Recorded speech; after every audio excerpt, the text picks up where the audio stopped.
अब B are हम कहाँ लगा सकते हैं, तो बी आर हम टर्मिनल पे लगा सकते हैं। अगर हमने बी आर टर्मिनल पे लगाया तो IUPAC के अकॉर्डिंग इसका नाम क्या हो जाएगा कि 1 ब्रोमो ब्यूटेन। ठीक, एक तो ये बन सकता है, एक क्या बन सकता है कि 4 कार्बन की चेन हम ऐसी की ऐसी रहने दें और इधर लगा दें, इधर लगा दें तो नंबरिंग यहाँ से शुरू हो जाएगी। तो इसका मतलब ब्रोमीन की जो पोजीशन है वो बदल दी।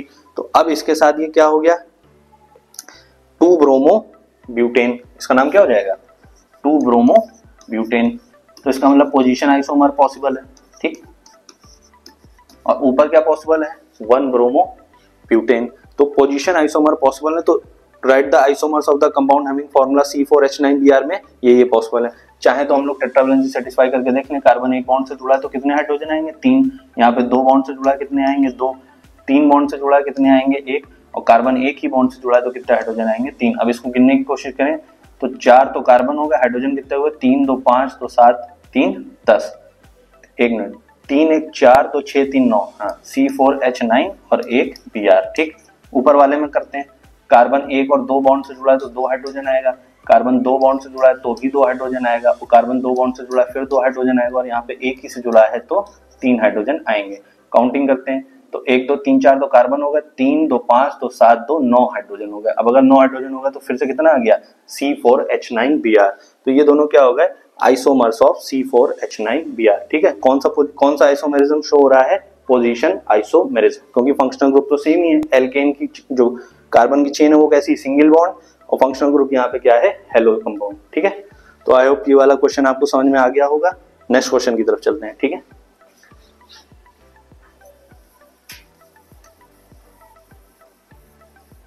तो नेक्स्ट क्वेश्चन क्या कह रहा है, write a short note on Saytzeff rule. देखिए अब ये बात आपको समझनी होगी कि जब कभी भी यूपी बोर्ड में इस टाइप का क्वेश्चन आता है कि write a short note on Saytzeff rule, तो खास बात क्या है कि सेजफ रूल पे अगर आप खाली थ्योरी दे देंगे, क्योंकि ये शॉर्ट आंसर टाइप कितने नंबर का होता है 3 मार्क्स का, तो 3 मार्क्स के क्वेश्चन में अगर आप खाली थ्योरी लिख के आ जाएंगे और बोल देंगे कि ऐसा ऐसा होगा कि जिस एल्कीन के more number of alpha carbon है that will be the major product, तो आपको 3 नंबर नहीं मिलेंगे। 3 नंबर में अगर वो सेजफ रूल पूछ रहा है तो वो इतना एक्सपेक्ट कर रहा है कि कम से कम आप 1 नंबर की तो थ्योरी हो गई और कम से कम आप 2 एग्जाम्पल सपोर्ट करने के लिए दीजिए। जब आप 2 एग्जाम्पल देंगे तब इस बात को मतलब ये बात हो जाती है कि 1 नंबर आपका हो गया थ्योरी का और 2 नंबर हो गए एग्जाम्पल के जो आपने रिएक्शंस के साथ दिए, तब आपके 3 नंबर आप पक्के समझिए। तो ये ट्रैप क्वेश्चंस बोलता हूं मैं। कभी कभी बच्चे पूरा पेपर करके आते हैं, कहते हैं मेरे 90 आएंगे लेकिन आते 80 हैं। वो इसी वजह से होता है क्योंकि ये टाइप के जो क्वेश्चंस होते हैं ना शॉर्ट नोट, इनमें कभी वो लिख के देता कभी नहीं लिख के देता। तो इररिस्पेक्टिव वो लिख के दे ना दे, हमें क्या करना है कि जब भी थ्योरी का क्वेश्चन आएगा तो सपोर्टिंग में, जैसे कोऑर्डिनेशन है तो कंपाउंड्स ही लिख दो एग्जाम्पल में, और यहाँ है तो रिएक्शन लिख के दो।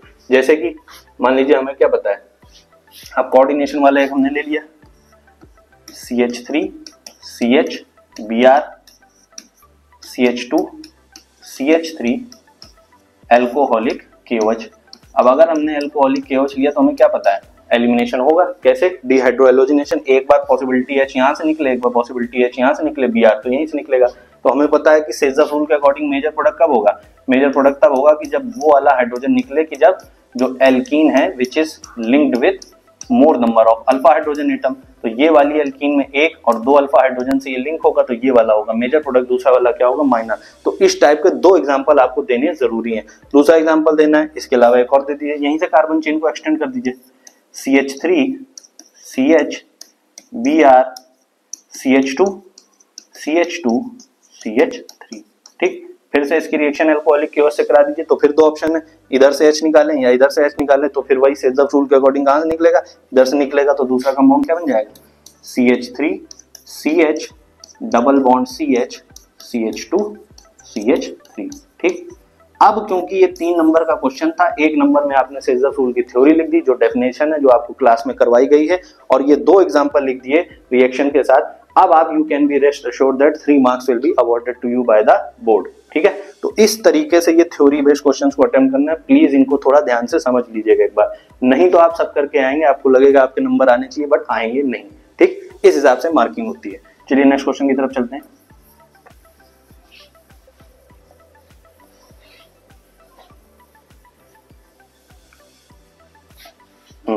नेक्स्ट क्वेश्चन क्या कह रहा है, Why sulfuric acid is not used in the reaction of alcohol and क्या। अब देखिए ये बोर्ड का क्वेश्चन नहीं है तो ये मतलब आपसे पूछा नहीं जाएगा, फिर भी अगर हमें आना चाहिए तो हमें पता है भाई अल्कोहल तो ये होता है। अगर अल्कोहल ये होता है, सल्फ्यूरिक एसिड लोगे तो क्या होगा H प्लस, एसिड क्या है H प्लस, अगर H प्लस लोगे तो यहाँ पे कहाँ अटैक करेगा, यहाँ, क्योंकि ऑक्सीजन के पास क्या लोन पे है तो ये इस पर अटैक कर देगा। तो इस प्रक्रिया को क्या बोलते हैं, प्रोटोनेशन, प्रोटोनेशन बोलते हैं। तो यहाँ से क्या निकल जाएगा, वाटर, वाटर निकल जाएगा। तो यहाँ पे क्या बनेगा CH3 CH2 पॉजिटिव चार्ज, और यहाँ से H प्लस प्रोटॉन के फॉर्म में निकलेगा और क्या बन जाएगी एल्कीन। तो आप कराने जा रहे हो न्यूक्लियोफिलिक सब्स्टिट्यूशन रिएक्शन, आपका इंटेंशन क्या है कि ROH KI से रिएक्ट करे, प्लस माइनस करके रिएक्शन हो जाए न्यूक्लियोफिलिक सब्स्टिट्यूशन, और आपका क्या बन जाए एल्काइल हैलाइड। आप बनाने जा रहे हो एल्काइल हैलाइड, आपका बन क्या जाएगा एल्कीन। तो इस वजह से ये सल्फ्यूरिक एसिड को अवॉइड करते हैं। हालांकि ये क्वेश्चन नहीं आया तो आप नहीं करेंगे तो कोई दिक्कत की बात नहीं है, लेकिन फिर भी आया था तो मैंने बता दिया। क्यों, क्योंकि ये कारण हो जाता है प्रोटोनेशन की वजह से यहाँ पे H प्लस निकल जाएगा और मेजर प्रोडक्ट क्या बन जाएगा एल्कीन, जबकि हमें चाहिए क्या एल्काइल हैलाइड। ठीक है, तो इस वजह से हम जो सल्फ्यूरिक एसिड है उसका यूज अवॉइड करेंगे कहाँ, अल्कोहल के केस में। ठीक है, आई होप आपको समझ में आ गया होगा। आगे चलते हैं।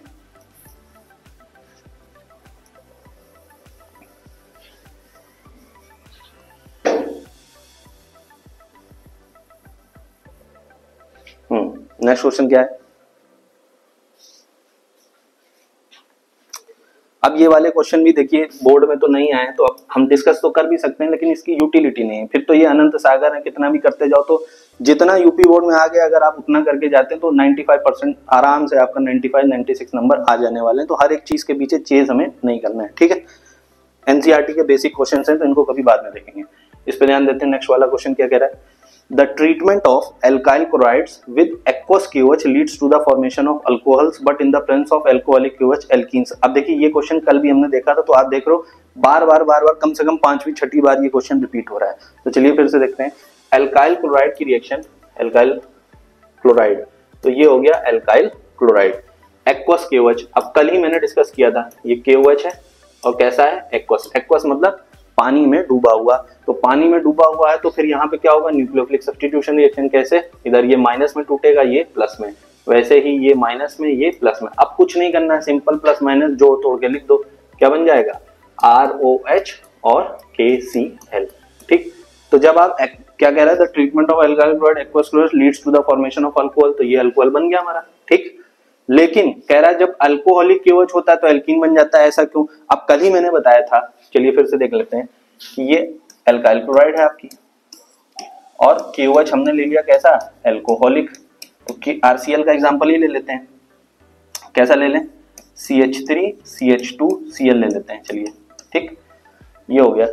अब अगर आपने ये ले लिया एल्काइल हैलाइड और इसकी रिएक्शन कराने जा रहे हैं किससे, एल्कोहलिक KOH से, तो एल्कोहलिक KOH, एल्कोहल तो पता है आदमी को ही एलिमिनेट कर देता है, तो फिर रिएक्शन भी कैसी होगी एलिमिनेशन सब्स्टिट्यूशन की जगह। अब जब एलिमिनेशन रिएक्शन होगी तो एलिमिनेट क्या क्या होगा, एक बार आपका हेलोजन एलिमिनेट होगा और एक बार उससे जुड़ा हुआ साइड का हाइड्रोजन। ठीक, तो इस केस में क्या होगा CH3 में ये H H H और इधर ये कार्बन से क्या जुड़ा है Cl H H।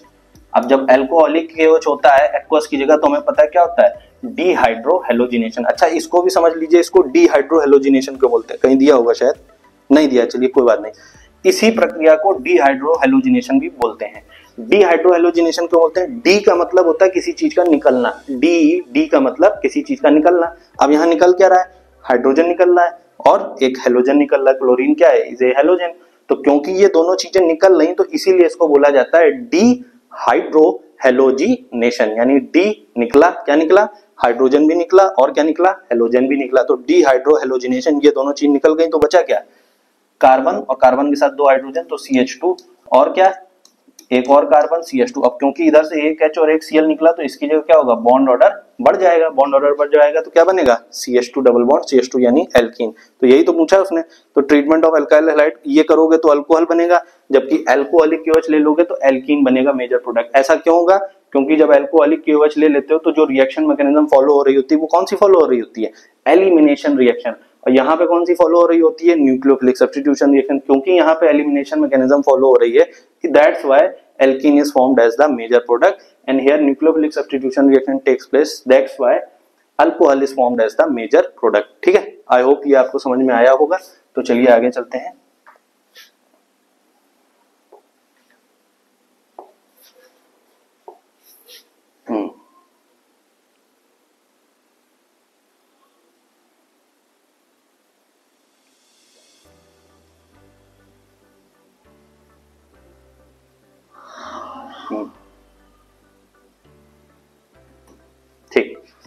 अब ये व्हाट आर एम्बीडेंट न्यूक्लियोफाइल। अब वैसे ये क्वेश्चन कोऑर्डिनेशन कॉम्प्लेक्स का है, पता नहीं क्यों यहाँ पे आ गया, बुक में भी यही दिया था लेकिन ये प्रीवियस ईयर क्वेश्चन में आया। चलिए एक बार देख ही लेंगे, एक्सप्लेन विद एन एग्जांपल।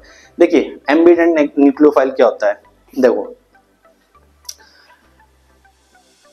अब मान लो कोई चोर है, ठीक, उसने चोरी की कहीं से, अब चोरी करके उसके पास पैसे आ गए, अब चोरी के पैसे उसने अपने किसी एक पॉकेट में रख लिए ऊपर वाली, और एक जो पैसा है उसने कहीं से मेहनत की कमाई से जहां भी वो नौकरी करता है वो कमा के पैसे लाया और ये नीचे पैंट की पॉकेट में रख लिए। अब उसके पास दो पॉकेट है जहां पे पैसे हैं, दो सोर्स हैं उसको पैसे देने का, ठीक, लेकिन वो खर्च कौन से पैसे करेगा। अब कहीं से अगर उसने चोरी की तो मान लो वो प्रिंटेड नोट हुए, गिनती में आ जाए, तो उस नोट्स को तुरंत तो खर्चा नहीं कर सकता, उसके पास पैसे घर में देने के लिए दो साइड्स हैं, एक यहाँ वाली पॉकेट एक यहाँ वाली पॉकेट, इधर चोरी से लाया इधर कमा के लाया, लेकिन इमीडिएटली वो कोशिश करेगा जो चोरी का पैसा है उसको खर्च ना करे और जो मेहनत की कमाई करके लाया है उसको ही खर्च करे, क्योंकि चोरी का पैसा एकदम से नजर में आ गया तो फिर दिक्कत हो जाएगी, फंसने के चांसेस ज्यादा। तो उसी तरीके से होते हैं ये एम्बीडेंट न्यूक्लियोफाइल कि डोनर साइड तो दो हैं, दो डोनर साइड हैं इलेक्ट्रॉन डोनेट करने के लिए, लेकिन एक समय में एक ही साइड से इलेक्ट्रॉन का डोनेशन होगा, दोनों से नहीं होगा। यहाँ पे भी दो डोनर साइड है, पैसा दो जगह है, इधर भी है इधर भी है, लेकिन एक समय में एक ही जगह से इलेक्ट्रॉन डोनेशन होगा या पैसे का डोनेशन होगा, दोनों जगह से एक साथ नहीं होगा। तो इस तरीके के न्यूक्लियोफाइल जहां पे दो दो डोनर साइड इलेक्ट्रॉन की मौजूद हो लेकिन डोनेशन एक समय में एक ही जगह से हो, उसको बोलते हैं एम्बीडेंट न्यूक्लियोफाइल। जैसे साइनाइड के केस में ले लो, KCN है कैसे टूटता है, K+CN-, तो यहाँ पे कार्बन पे निगेटिव चार्ज है, क्योंकि कार्बन पे निगेटिव चार्ज है तो अब इलेक्ट्रॉन का डोनेशन कहां से होगा, कार्बन से होगा।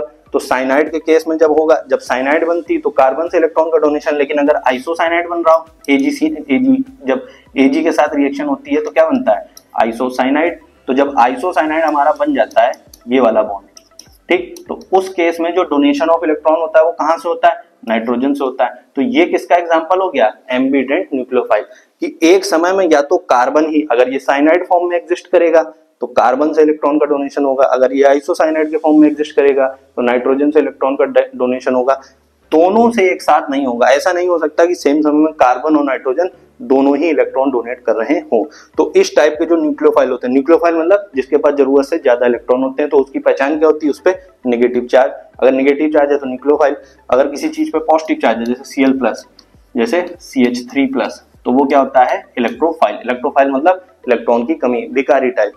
नेगेटिव चार्ज मतलब जरूरत से ज्यादा इलेक्ट्रॉन, अमीर टाइप, ठीक। तो ये बात हमें समझ में आ गई। तो ये इस फॉर्म में एग्जिस्ट करेगा तो इलेक्ट्रॉन कौन डोनेट करेगा, कार्बन। ये इस फॉर्म में एग्जिस्ट करेगा तो इलेक्ट्रॉन कौन डोनेट करेगा, नाइट्रोजन, ठीक है। आई होप आपको ये बात समझ में आ गई होगी। तो सेम कॉन्सेप्ट आपको कोऑर्डिनेशन केमिस्ट्री में भी हेल्प करेगा, ठीक है। चलिए आगे चलते हैं।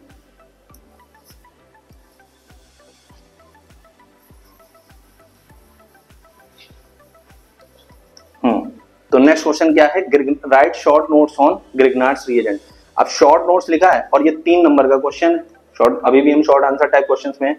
तो 1.5 ग्रिग्नार्ड्स रिएजेंट के हैं, तो 1 नंबर तो आप ग्रिग्नार्ड्स रिएजेंट के बारे में बताने के मान लीजिए, या हाफ मार्क्स। ग्रिग्नार्ड्स रिएजेंट क्या होता है, RMgX, बनता कैसे है, एल्काइल हैलाइड की रिएक्शन मैग्नीशियम से करा दिया आपने ईथर की प्रेजेंस में, ठीक।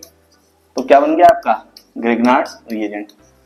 इतने के आप मान लीजिए 0.75 मार्क्स। अब क्योंकि शॉर्ट नोट्स पूछा हो 1.5 नंबर का है, तो अब ये आपको एक्सपेक्ट कर रहा है कि ग्रिग्नार्ड्स रिएजेंट से रिलेटेड एक आप इक्वेशन भी दे दें, उसकी केमिकल प्रॉपर्टी। ये तो उसकी प्रिपरेशन हो गई। अब उसकी केमिकल प्रॉपर्टी में भी अगर आप बोल दें कि it is used for preparation of various compounds and once, ये लिखोगे कि बहुत सारे कंपाउंड, क्योंकि लेकिन यहाँ पे हमसे 1.5 नंबर में, तो वो सारे तो नहीं लिखोगे, उनमें से कोई एक लिखोगे। तो लैंग्वेज जो है बहुत मतलब इंपॉर्टेंट हो जाती है। लैंग्वेज क्या लिखोगे, it is used for preparation of various compound. वैसे तो ये इस्तेमाल होता है बहुत सारे कंपाउंड बनाने के लिए, उनमें से एक खास कंपाउंड जो है उसका नाम क्या है। अब जिस भी कंपाउंड की आप रिएक्शन देने वाले हैं उस कंपाउंड की चर्चा करके उस कंपाउंड का नाम लिख दें। जैसे कल हमने RMgX की रिएक्शन किससे की थी, CO2 से की थी, देखा था। और उसके बाद फिर उसकी फर्स्ट, मतलब ये तो फर्स्ट स्टेप हुआ था, करके दिखाया था कल वाला। कैसे हुआ था, यहाँ कार्बन पे डबल बॉन्ड आया था, ऑक्सीजन नेगेटिव चार्ज, कार्बन पे पॉजिटिव चार्ज, और ये कैसे टूटा था, RMgX। तो Mg पे पॉजिटिव चार्ज, R पे नेगेटिव चार्ज, तो नेगेटिव वाला पॉजिटिव पे, पॉजिटिव वाला नेगेटिव पे अटैक करेगा तो क्या बन जाएगा, तो RC डबल बॉन्ड OMgX। फिर नेक्स्ट स्टेप पे क्या हुई थी, इसकी हाइड्रोलिसिस। फिर से कार्बन ऑक्सीजन बॉन्ड ब्रेक हुआ, पॉजिटिव नेगेटिव, और क्या बन गया था, कार्बोक्सिलिक एसिड। तो अब नेक्स्ट स्टेप में क्या लिख देंगे, it is used for preparation of many compounds and one such compound is carboxylic acid and this is the chemical reaction to prepare carboxylic acid from Grignard's reagent. ठीक, तो इस type से मतलब लिख तो आप कोई भी रिएक्शन सकते हैं, उसके इथेन बनाने की या अल्कोहल बनाने की, जो आपके मन में है, लेकिन आपको ये पता होना चाहिए कि ये अप्रोच है क्वेश्चन को अटेम्प्ट करने का कौन से थ्योरी वाले, जैसे कि लिखा है राइट शॉर्ट नोट्स ऑन। खाली थ्योरी लिख के आ जाओगे कि ये RMGX है, वो किसी चीज से रिएक्ट करती है, नंबर नहीं मिलेंगे पूरे, मिलेंगे पूरे नहीं मिलेंगे, पूरे चाहिए तो आपको रिएक्शन देख के देना पड़ेगा थ्योरी वाले क्वेश्चंस में भी। ठीक है, आई होप आपको समझ में आ रहा होगा। तो नेक्स्ट क्वेश्चन की तरफ चलते हैं।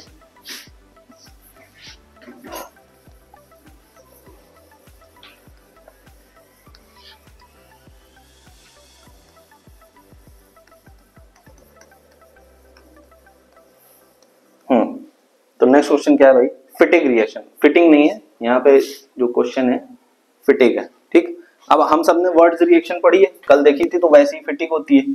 क्या होता है, C6H5, इधर Cl कर दो, 2 Na, बिल्कुल उसका बड़ा भाई है फिटिंग वर्ड्स का। ठीक है, Cl C6H5।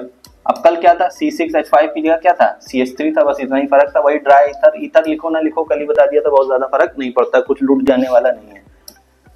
इधर से NaCl निकला और क्या बन गया,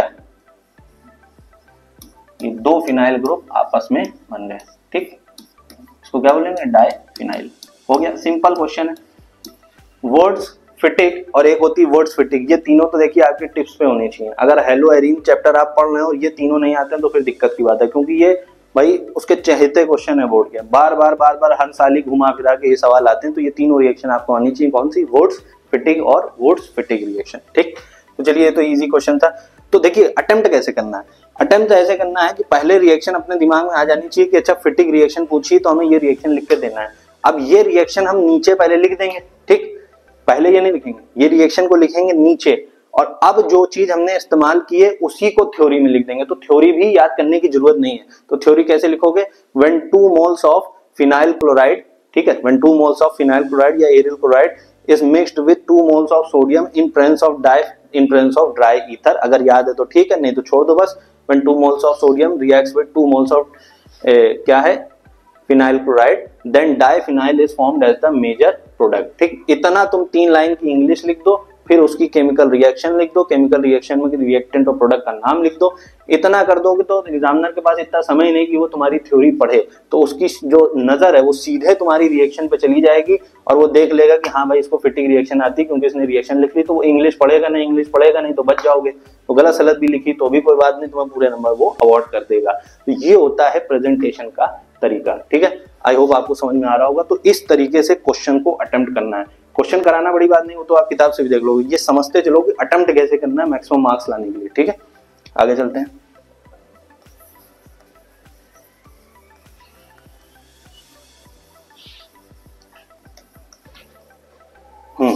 नेक्स्ट क्वेश्चन क्या है, explain the resonance effect in electrophilic substitution reaction of haloarene. ठीक है, ये वाले क्वेश्चन को मैं लास्ट में लूंगा क्योंकि इसमें थोड़ा समय जाएगा, मतलब करेंगे अभी, पहले इस पेज के बाकी क्वेश्चन को देख लेते हैं क्या क्या कह रहा है ये। Identify the C5H12 molecular formula isomer which gives on light chemical reaction 3 ये इस टाइप के क्वेश्चन तो देखिए नहीं आते हैं, बोर्ड में आए ही नहीं, तो परेशान मत होइए क्योंकि आपके पास भी बुक होगी तो पता होगा। तो चलिए फिलहाल इस क्वेश्चन को छोड़ देते हैं और इस क्वेश्चन को देखते हैं, क्योंकि ये अब 2-3 बार आ गया, पिछले साल भी आया था और ये मेन क्वेश्चन है, ये आपको समझ में आना चाहिए मैकेनिज्म बेस्ड। तो चलिए नेक्स्ट क्वेश्चन पे इसको ध्यान में रख के नेक्स्ट क्वेश्चन देखते हैं। ठीक, क्वेश्चन क्या कह रहा था एक बार पढ़ते हैं, क्या कह रहा है, explain the resonance effect in electrophilic substitution reaction of haloarene. Resonance effect समझाओ किस चीज में, electrophilic substitution reaction of haloarene. ठीक है, देखिए अब ध्यान से समझिएगा इस चीज को।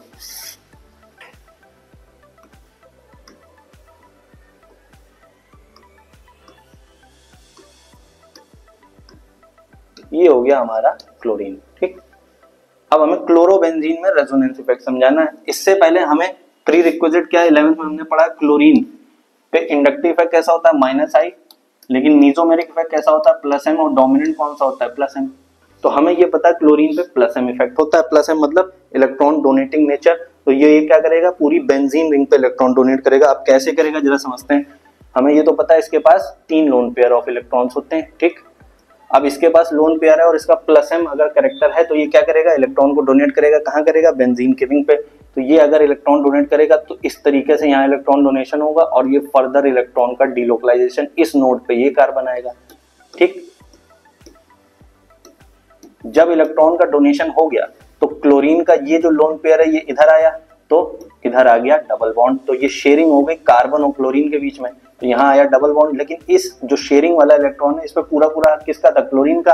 अब ये शेयरिंग में इन्वॉल्व है तो इसका मार दिया गया, इसके हक का इलेक्ट्रॉन मार दिया तो इस पे क्या आ गया, पॉजिटिव चार्ज।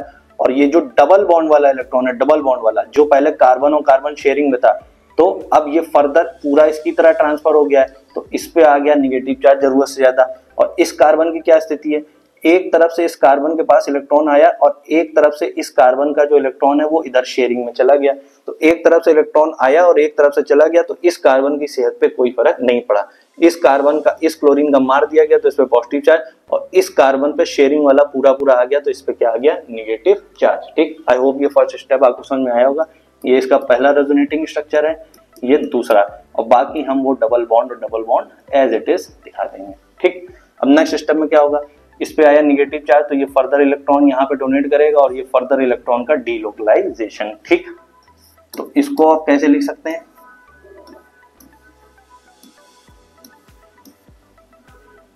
अब ये निगेटिव चार्ज है, इधर डीलोकलाइज हुआ तो पहले इस पे पूरा हक इस कार्बन का था, अब इसने इधर डोनेट किया तो शेयरिंग किसके बीच में हुई, इस कार्बन और इस कार्बन के बीच में, तो इधर क्या आ जाएगा, डबल बॉन्ड।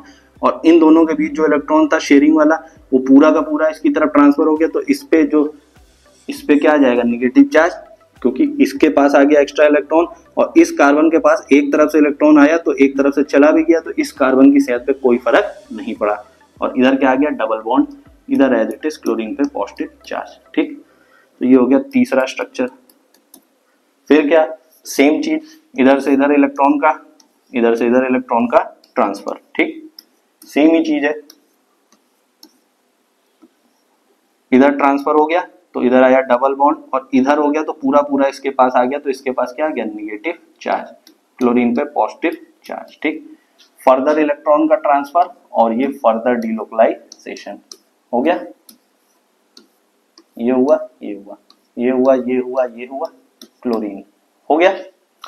अब एक बात नोटिस कीजिए, अगर इस कार्बन को पहले नंबर का कार्बन बोल दें, इसको दूसरे नंबर का, इसको तीसरे, इसको चौथे, इसको पांचवे और इस वाले को छठे नंबर का कार्बन बोल दें, तो सेम नंबरिंग आप यहां करके देखिए, 1 2 3 4 5 6, ठीक।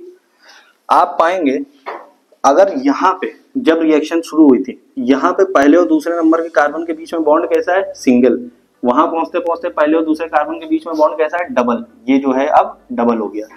दूसरे और तीसरे के बीच में कैसा है, डबल, तो अब दूसरे तीसरे के बीच में कैसा है, सिंगल। तीसरे चौथे के बीच में कैसा है, सिंगल, तो अब तीसरे चौथे के बीच में कैसा है, डबल। चौथे पांचवे में डबल, तो चौथे पांचवे में सिंगल। पांचवे छठे में यहाँ पे कहाँ है, पांचवे से छठा, ये वाला है सिंगल, तो यहाँ पांचवे छठे में डबल, यहाँ पे डबल, तो यहाँ पे सिंगल। तो जब शुरू हुई तो एक तरफ सिंगल बॉन्ड है और जब खत्म हो रहा है तो उसी कार्बन पे डबल बॉन्ड है। तो ये होता है डीलोकलाइजेशन, जो अंदर इलेक्ट्रॉन है वो पूरी रिंग पे डीलोकलाइज है। लोकलाइज मतलब क्या होता है, लोकल मतलब क्या होता है, किसी एक जगह का। लोकल मतलब कि ये कहीं लोकल मार्केट से खरीद लो, लोकल मतलब जो चीज पता हो कि यहीं से खरीद लो, पास की जगह पे मिल जाएगा, तो लोकल पास की जगह। डी लोकल मतलब अब वो पास की जगह पे स्थिर नहीं है, अब वो पूरी रिंग पे टहल रहा है। लोकलाइज मतलब एक जगह ठहरा हुआ है, डी लोकलाइज मतलब ठहरा हुआ नहीं है, पूरी रिंग पे अब वो घूम रहा है, तो इसका मतलब होता है डी लोकलाइजेशन। अब जो डी लोकलाइजेशन का प्रक्रिया हुई उसमें हुआ क्या, ये अगर फंक्शनल ग्रुप होता है, ठीक, तो फंक्शनल ग्रुप से जस्ट बगल जो दो वाले कार्बन है उनको क्या बोलते हैं, ये आपने पढ़ा होगा 11th में, फिर भी समझा देते हैं। ये बेंजीन रिंग है, मान लीजिए कोई फंक्शनल ग्रुप है जी, फंक्शनल ग्रुप लगा है जी। अब इससे जो दो बगल वाली पोजीशन है उनको क्या बोलते हैं, ऑर्थो पोजीशन। उससे जो दो बगल वाली पोजीशन है उनको क्या बोलते हैं, मेटा पोजीशन। और उससे जो ऑपोजिट वाली पोजीशन है उसको क्या बोलते हैं, पैरा पोजीशन। अब जब ये डीलोकलाइजेशन हमने करके दिखा दिया स्ट्रक्चर्स का, तो हमने क्या देखा, निगेटिव चार्ज कहाँ पे आया, ऑर्थो पोजीशन पे, नेगेटिव चार्ज कहाँ आया, पैरा पोजीशन पे, और फिर निगेटिव चार्ज कहाँ पे आया, ऑर्थो पोजीशन पे। ये बात समझ में आ रही है, तीन जगह पे निगेटिव चार्ज आ रहा है, एक बार ऑर्थो, फिर पैरा, फिर ऑर्थो। तो अगर निगेटिव चार्ज ऑर्थो पे आ रहा है और अब किसी, ये फोर्थ रेजोनेटिंग स्ट्रक्चर, ये फिफ्थ। अब कभी किसी इनकमिंग इलेक्ट्रोफाइल, इलेक्ट्रोफाइल मतलब जिसके पास इलेक्ट्रॉन की कमी हो यानी पॉजिटिव चार्ज वाले, अब कभी इनकमिंग इलेक्ट्रोफाइल, किसी इनकमिंग इलेक्ट्रोफाइल को अटैक करना हो कि वो कहां अटैक करेगा, तो वो कहां अटैक करेगा, जहां पे इलेक्ट्रॉन की डेंसिटी ज्यादा है। इलेक्ट्रॉन की डेंसिटी मतलब इलेक्ट्रॉन के पाए जाने की संभावना ज्यादा है। तो इलेक्ट्रॉन के पाए जाने की संभावना कहां ज्यादा है, यहीं पे ज्यादा है, क्योंकि यहाँ निगेटिव चार्ज है, या तो यहाँ ज्यादा है या तो यहाँ पे ज्यादा है। ये कौन सी पोजीशन है, या तो ऑर्थो पे, या तो पैरा पे, या तो ऑर्थो पे। तो इसीलिए अब जो इलेक्ट्रोफिलिक सब्स्टिट्यूशन होता है उसमें जो इनकमिंग इलेक्ट्रोफाइल है जैसे कि ये, वो कहां अटैक करेगा, या तो ऑर्थो पे करेगा, या तो पैरा पे करेगा, और या तो फिर से ऑर्थो पे करेगा। तो इसीलिए जब कभी भी ये क्लोरोबेंजीन के इलेक्ट्रोफिलिक सब्स्टिट्यूशन होता है तो जो इनकमिंग इलेक्ट्रोफाइल है वो कहां अटैक करता है, या तो ऑर्थो पे करता है या तो पैरा पे। ठीक है, आई होप आपको ये बात समझ में आ गई होगी। ठीक है, अब एक आध इसका एग्जांपल भी देख लेते हैं। ठीक, इसका स्क्रीनशॉट ले लीजिएगा। अब आपको समझ में आ रहा है ये जो प्लस एम है इसका क्या फायदा है, इसके प्लस एम की वजह से इलेक्ट्रॉन पे डीलोकलाइजेशन हुआ, इलेक्ट्रॉन के डीलोकलाइजेशन की वजह से इलेक्ट्रॉन की डेंसिटी यानी इलेक्ट्रॉन के पाए जाने की संभावना कहां बढ़ गई, ऑर्थो और पैरा पोजीशन पे। तो इसलिए ये रिएक्शन मैकेनिज्म है। तो इसलिए अब कभी भी जब कभी इलेक्ट्रोफिलिक सब्स्टिट्यूशन रिएक्शन होगी तो कोई भी इलेक्ट्रोफिलिक जो इलेक्ट्रोफाइल है उसको अटैक करना है तो वो कहां अटैक करेगा, या तो ऑर्थो पे करेगा या तो पैरा पे। ठीक है, आई होप आपको समझ में आया होगा। चलिए आगे चलते हैं। अब एक आध एग्जांपल भी ले लेते हैं इसी कॉन्सेप्ट के बेस, इसी कॉन्सेप्ट पे बेस एक आध एग्जांपल भी देखते हैं।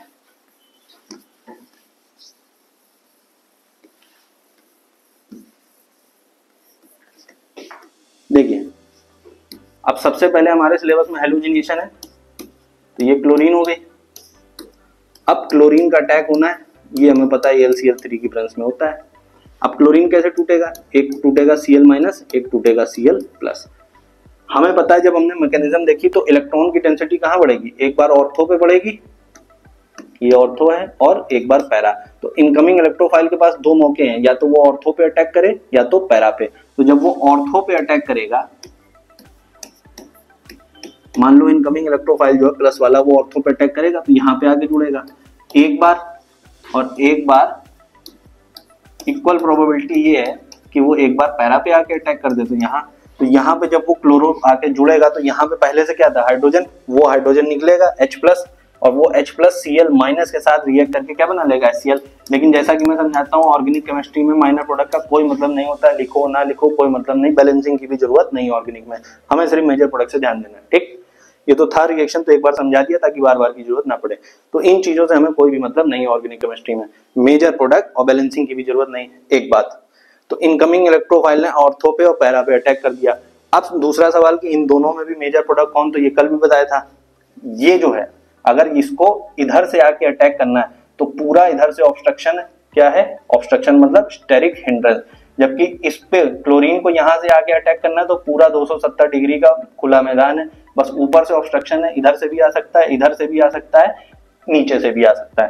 तो यहाँ पे अटैक करने के लिए 270 डिग्री की विंडो अवेलेबल है, जबकि यहाँ से अटैक करने के लिए 180 डिग्री ब्लॉक है, सिर्फ इधर से इजीली अटैक हो सकता है। तो क्योंकि यहाँ पे स्टेरिक हिंड्रेंस ज्यादा है, 3 डायमेंशनल स्पेस में रुकावट है अटैक करने के लिए किसको, क्लोरोनियम आयन को, Cl+ को, तो यहाँ पे अटैक मोर इजीली होगा। तो that's why this will be the major product always.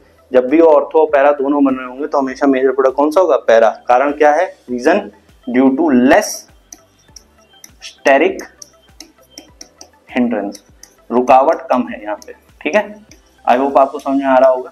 ठीक है, ठीक है, आगे चलते हैं।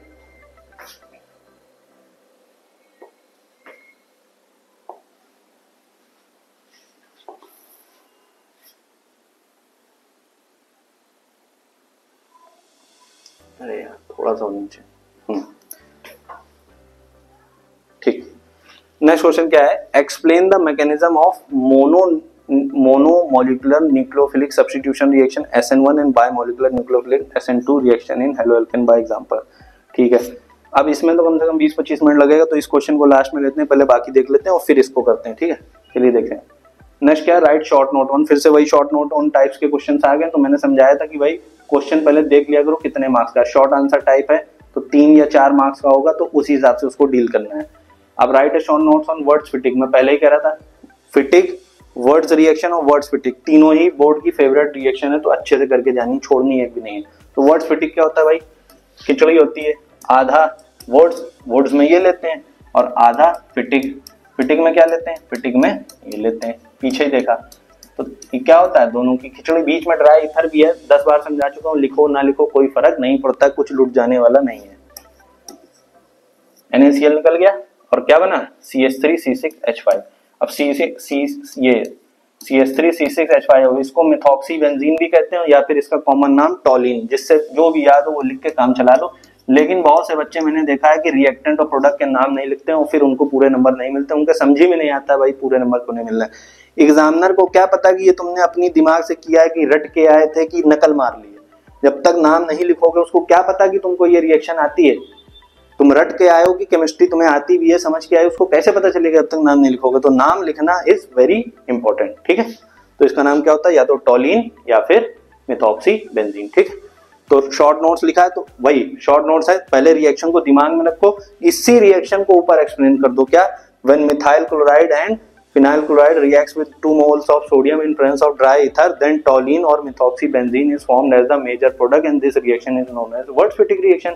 हो गए भाई तुम्हारे 4 लाइन, तुम्हारी 4 लाइन भी हो गई, तुम्हारी रिएक्शन भी हो गए, सबके नाम भी हो गए। अब तुम्हें पूरे 3 नंबर अवार्ड कर देगा बोर्ड। रिएक्शन नहीं लिखोगे, सोचोगे खाली थ्योरी कराए तो फिर नंबर नहीं मिलेंगे। बार बार दोहरा रहा हूं ताकि आप लोग मिस मत कर दें इस चीज को, ठीक है। चलिए आगे चलते हैं। अरे साफ हो जाए यार।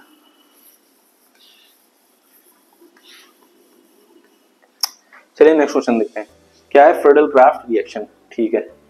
फ्रीडल-क्राफ्ट रिएक्शन को बस इसके तुरंत बाद देखेंगे, पहले डीहाइड्रोहेलोजिनेशन देखते हैं। डीहाइड्रोहेलोजिनेशन अभी थोड़ी देर पहले हमने देखी थी डीहाइड्रोहेलोजिनेशन, फिर से देखते हैं। CH3 CH Cl CH2 CH3 क्या होता है, एल्कोहलिक KOH। अब आप देख रहे हो ये क्वेश्चन की फ्रीक्वेंसी कितनी बार आ गई, मतलब कल से आज में मैंने ही देख लिया कि कम से कम 7-8 बार तो आ चुकी। तो इसका मतलब क्या है, अगर आप ये क्वेश्चन छोड़ के जा रहे हो तो अपने पैर पे कुल्हाड़ी मारो, क्योंकि बोर्ड तो पूछेगा। बोर्ड आपको पूरा हिंट दे रहा है भाई, ये जरूरत से ज्यादा इंपॉर्टेंट रिएक्शन है, मैं 10 बार पूछ रहा हूँ घुमा फिरा के, वेरी शॉर्ट से शॉर्ट तक में, तो तुम भी इसको करके जाओ, ठीक है।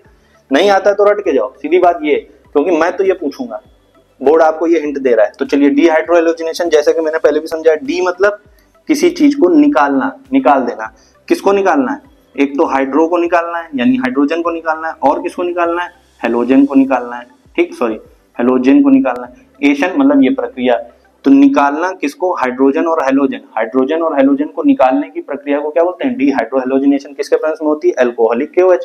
अब यहाँ क्या लगता है, सेज़र रूल, तो सब कुछ लिंक है। अगर उसने सेज़र रूल पूछा तो भी मतलब यही है, अगर उसने एल्कोहलिक KOH पूछा तो भी मतलब नहीं, डायरेक्ट डीहाइड्रोहेलोजिनेशन पूछा तो भी मतलब यही है, ठीक है। इतना आपको समझ में आ रहा है।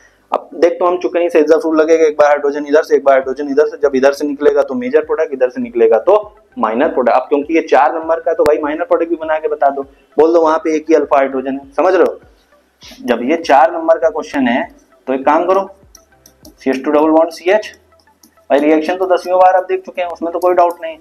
अब ये क्या, माइनर प्रोडक्ट, मैं क्रॉस लिख रहा हूँ, क्रॉस मतलब माइनर प्रोडक्ट, तुम मत क्रॉस लिखना, यहाँ पे लिख देना कि ये क्या है, माइनर प्रोडक्ट, ताकि उसको अच्छे से समझ में आ जाए। और फिर यहाँ पे बना दो मेजर प्रोडक्ट, कि अगर ये होगा तो CH double bond CH CH3, ये क्या हो जाएगा, मेजर प्रोडक्ट। दोनों बना के दिखा दो, नंबर दे देगा खुश होके, ठीक। कितने नंबर का क्वेश्चन है ये इस पे डिपेंड करता है कि कितनी मेहनत करके आनी है, क्योंकि अब वो 4 नंबर का क्वेश्चन था तो इसलिए मैंने कहा माइनर प्रोडक्ट भी बना के दिखाओ। तुम अपनी आदत में डाल लो, हैबिट में, कुछ भी हो माइनर भी दिखा दो, क्या दिक्कत है, ठीक। थ्योरी के क्वेश्चन में, क्योंकि यहाँ थ्योरी है ना, बस राइट शॉर्ट नोट ऑन, तो जितना पता है रिएक्शन से रिलेटेड सब बता दो, क्योंकि आखिरी बार हो सकता है केमिस्ट्री दे रहे हो, तो जितनी तुमने आज तक मतलब स्ट्रगल किया है जीवन में केमिस्ट्री के साथ, अब सब बदला लेने का समय है। इसके बाद शायद छुओ ना केमिस्ट्री, तो सब निकाल के आओ एग्जाम में, छोड़ो कुछ मत। चलिए आगे चलते हैं।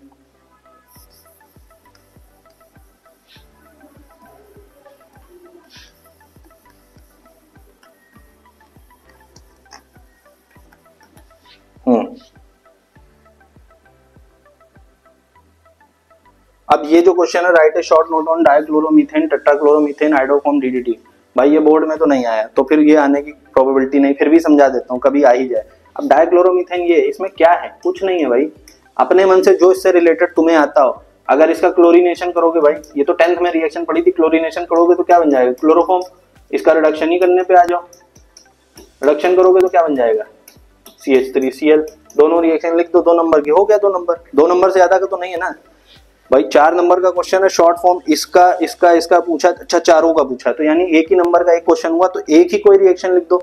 तो शॉर्ट नोट का मतलब क्या है, उस कंपाउंड से रिलेटेड जो भी तुम्हें एक रिएक्शन याद हो, तुम्हारे दिमाग में हो, बस उसको लिख के आ जाओ और फिर उसी को थ्योरी लिख के एक्सप्लेन कर दो कि ऐसा ऐसा होता है, ऐसा ऐसा होता है, काम खत्म। पैनिक नहीं होना है कि मैंने इसकी थ्योरी नहीं पढ़ी, रिएक्शन तो पढ़ी है ना। कोई भी ऐसा नहीं है जिसने 100% सब कुछ पढ़ लिया और याद करना ही नहीं होता है। सबसे अच्छी बात, केमिस्ट्री दुनिया का सबसे आसान सब्जेक्ट इसलिए हिंदी से भी आसान, क्योंकि इसमें याद कुछ नहीं करना है। याद कुछ नहीं करना, रिएक्शन हमें आती, बस उसी को थ्योरी फॉर्म में लिखा के समझा के आ जाएंगे, पूरे नंबर हम प्राप्त कर लेंगे। हिंदी में तो रटना होता है ना, मैथिली जी क्या कह गए, फला जी क्या कह गए, ढिमका जी क्या कह गए। यहाँ कुछ नहीं रटना है, सिंपल रिएक्शन कर देनी और रिएक्शन को ही थ्योरी फॉर्म में एक्सप्लेन कर देना है, रटना नहीं होता है। फिर से समझा रहा हूँ, ठीक है। तो इसी फॉर्म में हो जाएगा। हालांकि ये रिएक्शन इंपॉर्टेंट नहीं है, ये क्वेश्चन क्योंकि आया नहीं बोर्ड में, ठीक है। चलिए आगे चलते हैं।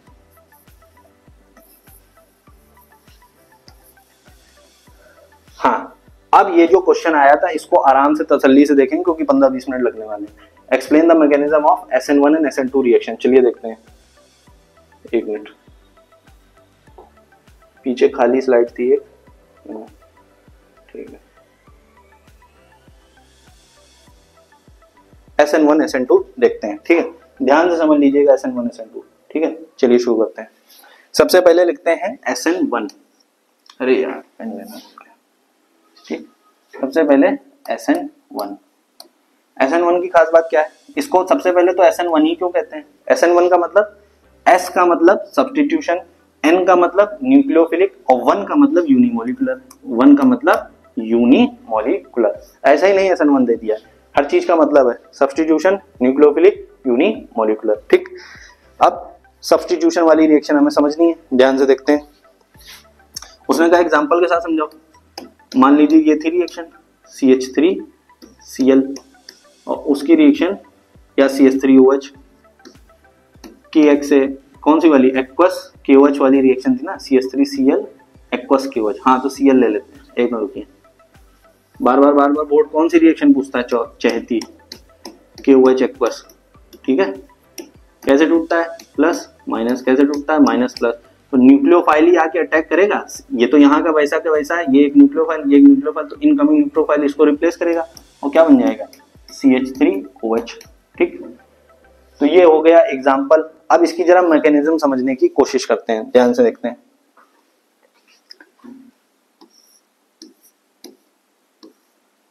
इधर लगा है Cl, तो Cl को मान लेते हैं हेलोजन, हो सकता है क्लोरीन हो, ब्रोमीन हो, आयोडाइड हो, इट डजंट मैटर, ठीक। अब फर्स्ट स्टेप में क्या होगा, SN1 न्यूक्लियोमोलिकुलर, ठीक, सब्स्टिट्यूशन न्यूक्लियोफिलिक यूनिमोलिकुलर SN1 में। फर्स्ट स्टेप में क्या होगा, हमें पता है कार्बन और हेलोजन के बीच में इलेक्ट्रॉन, कल ही समझाया था। अगर ये Cl है तो जो राइट हैंड साइड है पीरियोडिक टेबल, उस पर निगेटिव चार्ज है, इस पे पॉजिटिव चार्ज, तो इलेक्ट्रॉन एक्टिविटी डिफरेंस है, तो इलेक्ट्रॉन का ट्रांसफर होगा, तो फिर इस पे आएगा निगेटिव चार्ज, तो क्या निकलेगा यहाँ से, हलाइड आयन, और क्या बन जाएगा, कार्बन पे पॉजिटिव चार्ज। और जब कभी भी कार्बन पे पॉजिटिव चार्ज आता है तो उसको क्या बोलते हैं, कार्बोकटायन। ये बात तो हमें पता है, उसको क्या बोलेंगे, कार्बोकटायन, ठीक। कार्बोकटायन बन गया। अब जो फर्स्ट स्टेप होता है, फर्स्ट स्टेप, इसको बोलते हैं स्लो स्टेप, और इसी को बोलते हैं रेट डिटरमाइनिंग स्टेप। मतलब रेट ऑफ रिएक्शन क्या होगी वो किस पे डिपेंड करेगा, स्लो स्टेप पे। अब rate of reaction slow step पे क्यों डिपेंड करेगी, ये इस बात से समझो एग्जांपल से, कि मान लो हमें पता करना है कि किसी टीचर की क्लास में एफिशिएंसी क्या है, वो कितना अच्छा पढ़ाता है, ठीक। तो टीचर की एफिशिएंसी इस बात से नहीं डिफाइन होती है कि वो क्लास के सबसे होशियार बच्चे को उसका पढ़ाया हुआ कंसेप्ट कितनी जल्दी समझ में आ जाएगा। क्योंकि होशियार बच्चा तो होशियार इसीलिए कि उसको कोई कुछ ना पढ़ाए तो भी वो किताब से खुद से पढ़ के समझ के या रट्टा मार के 90% ले ही आएगा। बात समझ में आ रही, उसको खुला छोड़ दो टॉपर को तो भी वो खुद ना कुछ कर लेगा। जो सबसे कमजोर बच्चा जिसके नहीं समझ में आने वाला है, उसको टीचर का पढ़ाया हुआ कंसेप्ट कितनी जल्दी और कितनी आसानी से समझ में आ जाएगा। इस बात पर डिपेंड करेगा कि टीचर की एफिशिएंसी कितनी ज्यादा है या वो कितना अच्छा पढ़ाता है। तो उसी तरीके से rate of reaction fast step पे नहीं डिपेंड करती कि कितनी जल्दी होगी, रेट ऑफ रिएक्शन इस बात पे डिपेंड करती है कि स्लो स्टेप कितनी जल्दी होगी। जितनी जल्दी क्लास का जो सबसे लद्दड़ बच्चा है वो टीचर के पढ़ाए हुए कंसेप्ट को समझ लेगा, यानी स्लो स्टेप जितनी जल्दी होगी तो रेट ऑफ रिएक्शन उतनी ज्यादा होगी, उतनी जल्दी वो रिएक्शन हो जाएगी। ठीक है, तो इसीलिए रेट ऑफ रिएक्शन किस पर डिपेंड करती है, हमेशा स्लो स्टेप पे। अब फर्स्ट स्टेप में क्या हुआ, हेलोजन निकला, स्लो स्टेप तो क्या बना, कार्बोकैटायन। सेकेंड स्टेप में क्या होगा भाई, अब कार्बोकैटायन तो बन गया, इस पे आ गया पॉजिटिव चार्ज।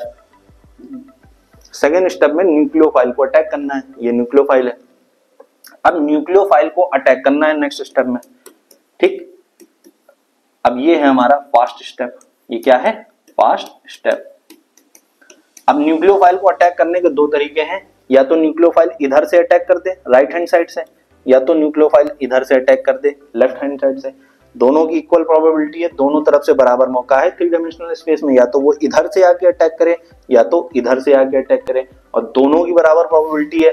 तो 50%, कितना, 50% प्रोबेबिलिटी है कि ये बने, राइट हैंड साइड से न्यूक्लियोफाइल आके अटैक करे, और 50% प्रोबेबिलिटी क्या है कि न्यूक्लियोफाइल लेफ्ट हैंड साइड से आके अटैक करे।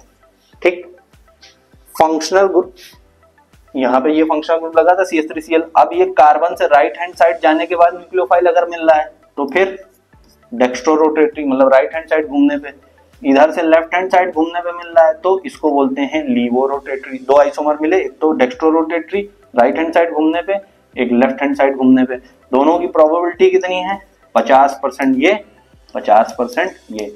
तो जब कभी भी रिएक्शन में 50% डेक्स्ट्रो और 50% लीवो रोटेटरी आइसोमर मिलेंगे तो उस तरीके के मिक्सचर को, ये दोनों मिले एक साथ, तो इसको बोलते हैं रेसमिक मिक्सचर। क्या बोलते हैं, रेसमिक मिक्सचर। इतना बोर्ड नहीं पूछता है, इतना कंपटीशन में आता है, लेकिन फिर भी समझ लो। ठीक, डेक्स्ट्रो रोटेटरी लीवो रोटेटरी, 50% ये 50% ये, दोनों के कॉम्बिनेशन को क्या बोलेंगे, रेसमिक मिक्सचर। इतनी बात यहां तक समझ में आ गई। ठीक, अब ये जो बात हमने यहाँ तक डिस्कस की, आप इसका स्क्रीनशॉट ले लीजिए, इसके बाद हम आगे चलेंगे इसके। ठीक, आगे की कहानी इसके आगे चलेगी। मेन मुद्दे की बात समझ में आ गई होगी कि यहाँ पे 50% डी बनेगा, 50% एल बनेगा, और दोनों के कॉम्बिनेशन को क्या बोलेंगे, रेसमिक मिक्सचर। और फर्स्ट स्टेप क्या होगा, स्लो स्टेप, ये क्या होगा, फास्ट स्टेप। और जब कार्बन पे पॉजिटिव चार्ज आ जाता है तो इसको क्या बोलते हैं, कार्बोकैटायन। ठीक, ठीक है, आई होप आपने यहाँ तक समझ लिया होगा और स्क्रीनशॉट ले लिया होगा। तो चलिए आगे चलते हैं। एक और बात, इसको यहाँ पे SN1 क्यों बोल रहे हैं, यूनिमोलिकुलर बोल रहे हैं, क्योंकि रेट ऑफ रिएक्शन किस पर डिपेंड करती है, स्लो स्टेप पे। और स्लो स्टेप पे कितने मॉलिक्यूल मौजूद है, सिर्फ एक, सबस्ट्रेट। एडिंग रिएजेंट तो सेकंड स्टेप में आया ना, न्यूक्लियोफाइल। एडिंग रिएजेंट क्योंकि सेकंड स्टेप में आया है, फर्स्ट स्टेप में कौन था, सिर्फ सबस्ट्रेट। तो इसी वजह से इसको यूनिमोलिकुलर, क्योंकि स्लो स्टेप में एक ही मॉलिक्यूल मौजूद है। ठीक, आगे चलते हैं, चलिए।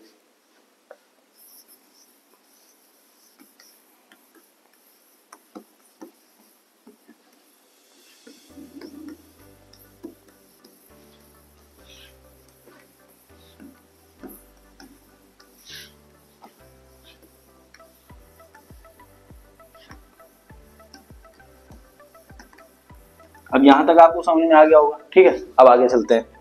अब फर्स्ट स्टेप में हमने देखा था, स्लो स्टेप में क्या बना था, कार्बोकैटायन।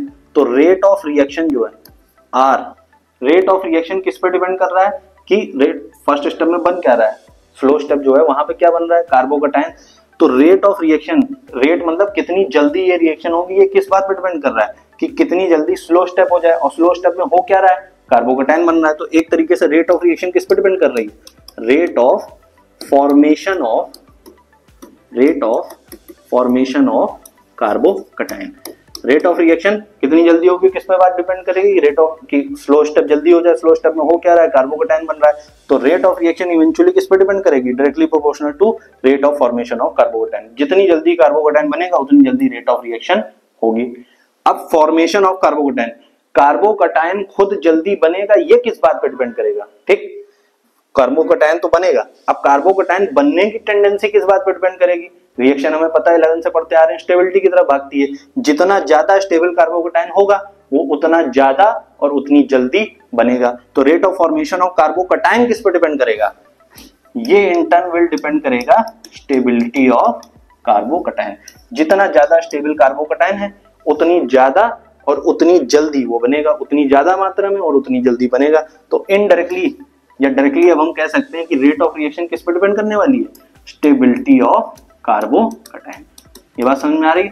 तो रेट ऑफ रिएक्शन किस पर डिपेंड करेगा, कार्बोकैटायन। और हमें पता है 11th में ही ये चीज पढ़ाई जाती है कि जब भी टर्शरी, सेकेंडरी और प्राइमरी कार्बोकेटायन हमें दिया हो तो जो order of stability of carbocation होती है वो क्या होती है, tertiary carbocation is more stable than secondary than primary. तो हमसे बोर्ड के हिसाब से जो मेन इंपॉर्टेंट जो चीज हमसे पूछी जाएगी वो क्या पूछी जाएगी कि ऑर्डर ऑफ रिएक्टिविटी क्या है SN1 में कार्बोकेटायन की, तो tertiary is more stable and more reactive, फिर उसके बाद secondary more stable more reactive, फिर उसके बाद primary more stable and more reactive. तो बोर्ड के पर्सपेक्टिव से अगर देखा जाए तो सबसे इंपॉर्टेंट रिएक्शन जो चीज हमें नहीं भूल के जानी वो क्या है कि SN1 में ऑर्डर ऑफ रिएक्टिविटी या ऑर्डर ऑफ स्टेबिलिटी क्या होने वाली है कार्बोकेटायन की, tertiary carbocation is more stable, फिर सेकेंडरी, फिर प्राइमरी। ठीक, पीछे जितना था रेसमिक मिक्सचर L और D वाला वो सब कंपटीशन के हिसाब से इंपॉर्टेंट है। ठीक है, तो आई होप आपको यहाँ तक समझ में आ गया होगा। इसका स्क्रीनशॉट ले लीजिए, फिर इसके बाद चलेंगे SN2 मैकेनिज्म पे। ठीक है, तो आई होप आपने इसका स्क्रीनशॉट ले लिया होगा। चलिए SN2 की तरफ चलते हैं।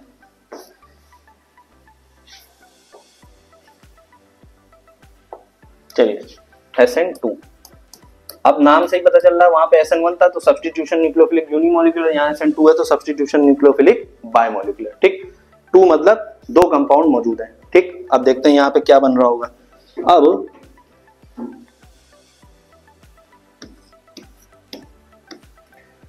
ये हेलोजन था। ठीक, हमें पता है न्यूक्लियोफाइल को अटैक करना है और इस बार एक ही स्टेप है तो वही स्लो वही फास्ट, अब उसमें फिर वो बात खत्म हो जाती है तो उसी को स्लो स्टेप मान लो, क्योंकि बायमोलिकुलर है ना तो एक ही स्टेप में दोनों चीजें आ गई। अब ध्यान से इस बात को समझने की कोशिश करना है, इलेक्ट्रॉन का ट्रांसफर हुआ। ठीक, रुको, न्यूक्लियोफाइल का अटैक दूसरी तरफ से